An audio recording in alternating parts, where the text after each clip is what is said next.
Hey everybody, Jay Malcolm at Man Style Squared. Just wanted to stop by and tell you about our bareboat charter trip to the British Virgin Islands. Doc and myself and Sunglasses went. You're going to hear me mention Doc and Sunglasses in different videos that I do or in articles that I write. A lot of the times they're the traveling companions that go with me, and you'll see possibly photos of them now and again. But they were with me on this trip. And we had actually gone with Doc. Sunglasses and I had decided we'd go with Doc on a trip to the British Virgin Islands, did a bareboat charter. And first day out, we decided that when we left Tortola, we would go off to Norman Island and stop off at the Bight. Now, the Bight was our first stop. And first time for Sunglasses and myself to be in the British Virgin Islands and to be able to sail from island to island. It was amazing. Doc had done this before, so we kind of had our own personal tour guide. So it was really, really amazing. So we decided that at that point, once we had moored off in the Bight, that we would take the Zodiac lifeboat, or as I like to refer to it, the Zodiac Death Trap. And we would take that and go over and do some snorkeling. Now, the snorkeling is set off from where the mooring balls and things are, and if you've never been there before, the mooring balls are color-coded, and you can check that out on the article as well. There's an article about bareboat chartering on the website, manstylesquared.com. You can link it here. Just have a look at that and check that out, and we'll tell you a bit about bareboat chartering. So, we had left and gone in the Zodiac. For those of you not familiar with the Zodiac, it's a small hull boat. Some of them are larger, but the one we had was a small hull, surrounded by inflatable tubes. Now this is what keeps this lifeboat / death trap afloat. And a small outboard motor on the back took us over to where we were going to go snorkeling. Now as we're tying up, there are some other people that are just leaving the area. And they let us know, which I thought was kind of them, that there had been a storm a few days ago which had broken loose some of the fire coral in the water. Now, if you're not familiar with fire coral, let me tell you. Fire coral is similar to the aquatic version of pink insulation. Fiberglass insulation, you know, the stuff you put in your attic or you have to move to get up in the attic, and you get it inside your shirt or you get it in your hair and it just itches and kind of just... you can just feel it, that type of thing, only in the water. So a couple times while snorkeling, we swam through a little bit of that. You could feel it kind of just scratch as it went by. No big deal. But it was interesting, and it was nice to know that they had given us and forewarned us about it so we'd know what it was and not be taken by surprise, wondering what these things were that were scratching as they're going by. So that was interesting. When you've never been there before, some of these things we experienced were just a little off kilter, but that's what it is when you're living life extra large. It's doing things most people don't, taking time most people won't, to do those things that are just a little off center. So we're out doing this, and they had left. We're now the only ones in the water snorkeling. There's myself, as I said, and Sunglasses and Doc, and we're snorkeling around, and another boat pulls in. Now they're going to tie off, and I look over just to see what's going on and who's pulling in. Well, happened to be 4 people in the boat, 2 couples. Well, 3 of them dressed, 1 of them not. So I look at Sunglasses and say, as we're treading water and doing our best, and I said, don't look now, but Buddy has no clothes on. Kind of that, don't look, Ethel, but she'd already seen her eyes full. So they put their snorkel gear on, flip over into the water. We go back to snorkeling and doing our thing. They went off snorkeling in the other place. The 2 women stayed aboard the boat and chatted up a storm. You could hear them all over the cove. So it comes time to leave. Now, we haven't practiced this. Getting out of the boat's easy. You just get to the side and lean back and let gravity take its course. Getting back in the boat, that's a whole other process. Now, Doc has done this before and done it a few times, so watching Doc do this was amazing. He just kind of went over and slathered up into the boat just like a big old harbor seal getting on a rock. Now, next came Sunglasses.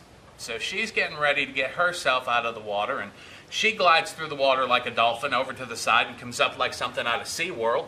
Doc just reaches over and hauls her up into the boat, and there they are. Well, now it's my turn. Neither graceful, nor poised, nor any of those things. I come to the boat. It's my time. I have come to the edge, decided to lift myself up in. Not going to happen quite as easily as I thought. So I back myself off and kick the flipper so I'm getting good momentum and come up and go to do. And with the inflated Zodiac sides, it's just not coming down in the water far enough for me to get up over it. And the other fact was, Sunglasses and Doc kind of had to ballast the other side. So if they came over towards me, it's going to flip. And I know it's going to flip. So they needed to stay where they were. But I needed to get in the boat. So with them being on the other side, holding my side up too far for me to get in, I can't get in. So I make another run for it. It's still not happening. Hit it right about here. I go back a little further. I'm getting more momentum with the flippers. I got the flippers going. I got the whole thing. I come to the edge of it and back into the water. I couldn't tell you how many attempts I made, but none of them were successful. So then Doc comes up with a brilliant idea. We've got a heavy gauge rope in the boat. He's going to take and tie a loop in the bottom of it. He's going to toss it over the side. Seems like a great idea, because then I can take my flippers off. I can take and slide my foot into that loop, and I can just step on it, kick it back, and kick myself into the boat. Great in theory. So, over the rope comes. He's tied a nice big loop. I can get my foot into it just great. I go to put my foot in it, and instead of kicking backwards, I kick forward. So I go back, the foot goes up underneath the boat, hits the barnacles on the bottom of the boat. Now it's cut my foot open. I'm now bleeding in the warm waters of the Caribbean, or the Caribbean, however you choose to say it. All I know is now I'm chumming for sharks. So my butt wants to get in the boat all the more because I don't know what's in the water. I don't know what's around me. Water's nice and clear, but I can't see distances. And I just know the shark's out there waiting to eat me. Foot's bleeding, still can't get in the boat. I'm still trying to get in the boat. Now, all the while, keep in mind, we have other people snorkeling. We have people, the couple. The two women, they have not stopped talking. They have not looked sideways. They have not checked to see what's going on.